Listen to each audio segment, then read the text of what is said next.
begin with a very simple image. You see a beach, some children, or even the child within you. They are building sand castles. Carefully, patiently, putting everything they've got into building something they truly care about. They fix the walls, adjust the towers. They want it to be perfect. But all of a sudden, a wave comes in. One strong wave and everything is gone. But these children, well, they don't complain. They don't walk away. They get up and start again. Well, that wave for me had a name, a transfer letter. Just when life began to feel familiar, another wave would arrive. And my castle, my friends, my school, my routine were washed away. Now, guess who that is? A smaller, even a braver version of the 17-year-old Divyanshi standing today in front of you. Why do I say braver?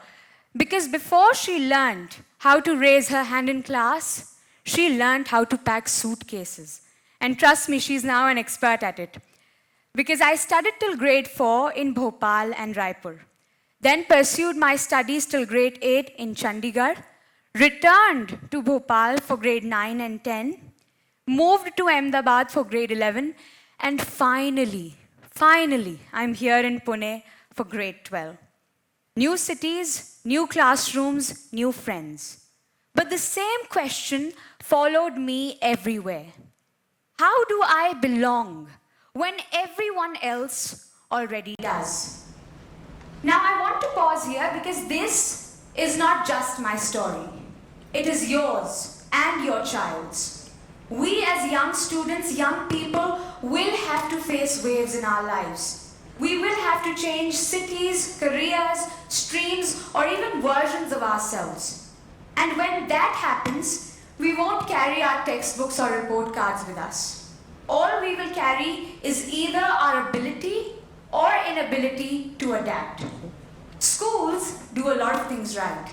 They teach us knowledge, discipline, structure, and I am grateful for that. But adaptability is something that is expected out of us and never really intentionally taught or nurtured. And one skill that allows adaptability to grow is creativity. Creativity not as an art or talent, but as a response to when life keeps on changing the rules. When I look back at my own journey of rebuilding again and again, I notice 4 creative capacities that help me to adapt. I call it the 4S of adaptive education. Survive, speak, stand, shape. These are not rules, all right? These are not rules. These are reflections of what worked for me and what I think can work for you as well to adapt better. First up, survive. Let me name this first. I call it the Divyanshi's theory of survival. Survival is not about being the strongest or the smartest in the room.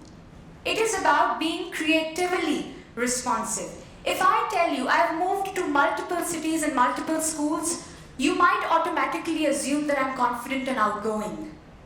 Reality check, I am not.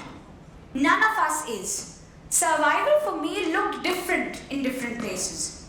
In Bhopal and Raipur, it was very simple. A smile, sharing a lunchbox, sitting with someone new. In Chandigarh, it became louder. With every public speaking event, my confidence grew. And so did my friend circle. When I returned to Bhopal for grade 9 and 10, humor became my superpower. I still remember, on the very first day of my school, I accidentally called one of my teachers Mom. And instead of dying out of embarrassment, I laughed. The class laughed, and the room felt lighter. In Ahmedabad, empathy became my language of networking. Asking someone how their day was could lighten up yours as well. And here in Pune, I finally found a rhythm between curiosity, creativity, confidence, and every other emotion possible. All of these experiences taught me one simple lesson. Survival is not about avoiding mistakes. It is about creatively recovering from them. When we learn to connect with people emotionally one-on-one, we don't just survive in one place. We survive anywhere. Second, speak. Once we survive, the next need is to speak. Before I ever spoke freely at school, I spoke freely at home. Almost every day I shared 1 hour with my elder brother and sometimes my parents as well. And we'd talk about the opinions we usually hesitated to share. Why? Because we were afraid of being judged. That 1 hour had a simple rule. This is our time. No interruptions, no corrections, no fixing. Just pure listening. All of us have thoughts like these. It's just that we don't have the same places to express them freely. And that is why I believe that schools and homes must adopt what I say an unpopular opinion hour. 1 hour every day dedicated to a space where students can express whatever they hold back. No interruptions, no corrections, no fixing. Just pure listening. When we know we won't be shut down, we stop rehearsing answers and actually start expressing ourselves. And that is why I truly believe in this idea. And by the way, this is something that you can try today itself. If you're a parent, go back home today and give 1 hour to your child. No advice, all right? Please, no advice, no corrections, no fixing. Just pure listening and say that this is our time. If you're a student, go ahead and talk to your family about the things you usually hold back. Having a different opinion is not the problem.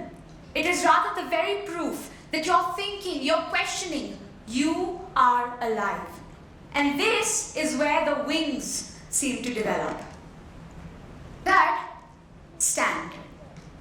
Speaking gives us a voice. Standing is about what we choose to do with that voice.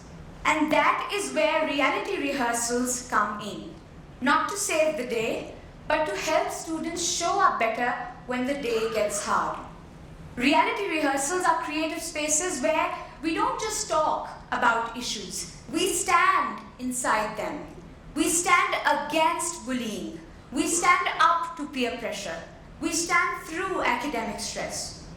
Through skits, storytelling, spoken words, theater, we don't just live in the moments. We truly rehearse real-life moments before they actually confront us. Because courage is not built in silence. It is built when creativity gives us a space to practice standing.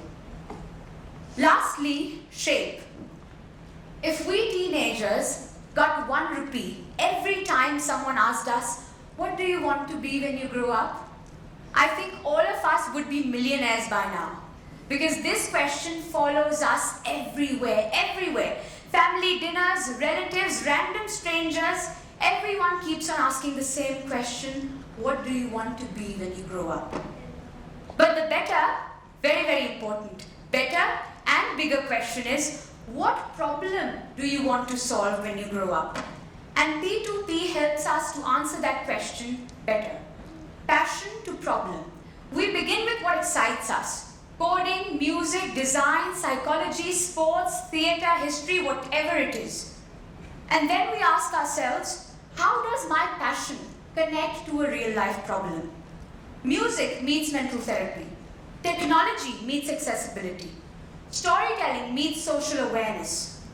When educational spaces make room for such kind of creative thinking, education stops becoming preparation and starts becoming participation. And this is where the wings are built. As this picture comes up on the screen today, I am reminded of the fact that I was, and I am, able to survive, speak, stand, and shape myself across all of these different environments because of the support I got at home. My mom, my father, my elder brother, they're all sitting somewhere around here in the audience today. And I'm truly grateful for the everyday encouragement, everyday conversations, and above all, everyday freedom that I got to think, question, and express myself freely, both at home and school. And again, this is where all of you come in. The way we listen, the way we encourage, the way we make space for creativity in our lives matters. These are the practices that helped me to adapt. And these are the practices I think can help you adapt as well. I recently heard such a beautiful quote that the next generation will be taller because they'll be standing on my shoulders. I think if these practices are adopted in our classrooms, in our homes, the next generation will be taller because they'll be standing on your shoulders, on the shoulders of the parents, the teachers, the mentors who did not just teach them how to deal with waves, but also gave them wings to adapt better. And that, my friends, is the journey from waves to wings. Thank you.